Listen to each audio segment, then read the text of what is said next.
2027 గోదావరి పుష్కరాల దృష్ట్యా ప్రభుత్వ ఏర్పాట్లపై ఫోకస్ పెంచింది. బాసర నుంచి భద్రాచలం వరకు అభివృద్ధి పనులపై సీఎం రేవంత్ రెడ్డి సమీక్ష నిర్వహించారు. గోదావరి పరివాహక ప్రాంతాల్లో ఉన్న ప్రధాన ఆలయాలు, పుష్కర ఘాట్ల అభివృద్ధి పనులపై ముఖ్యమంత్రి రేవంత్ రివ్యూ చేశారు. 2027 జూన్లో జరిగే గోదావరి పుష్కరాల నాటికి పూర్తి చేయాల్సిన పనులపై అధికారులు పవర్ పాయింట్ ప్రెజెంటేషన్ ద్వారా వివరించారు.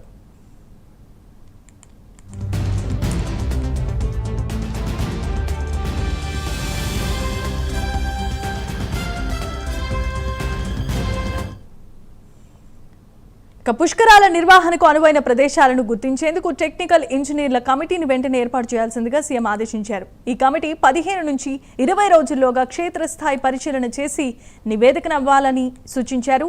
ఇంజనీర్ల కమిటీ నివేదికను అధికారులు పరిశీలించిన తర్వాత పూర్తి అంచనాలతో కేబినెట్ సబ్ కమిటీకి పంపాలన్నారు సీఎం. ఆమోదం అనంతరం కేబినెట్ తుది నిర్ణయం తీసుకుంటుందని పేర్కొన్నారు. శాశ్వత, తాత్కాలిక పనులను ప్రాధాన్యతల వారీగా పూర్తి చేసేలా ప్రణాళికలను సిద్ధం చేయాల్సిందిగా సూచించారు. వివిధ శాఖల మధ్య సమన్వయం కోసం ప్రజాభవన్లో ప్రత్యేకమైన వార్ రూమ్ ని కూడా ఏర్పాటు చేయాలని ఆదేశించారు. ప్రధాన దేవాలయాలు, పర్యాటక ప్రాంతాల్లో ఘాట్ల విస్తరణ, రోడ్లు, కనెక్టివిటీపై ప్రత్యేకమైన దృష్టి పెట్టాలన్నారు.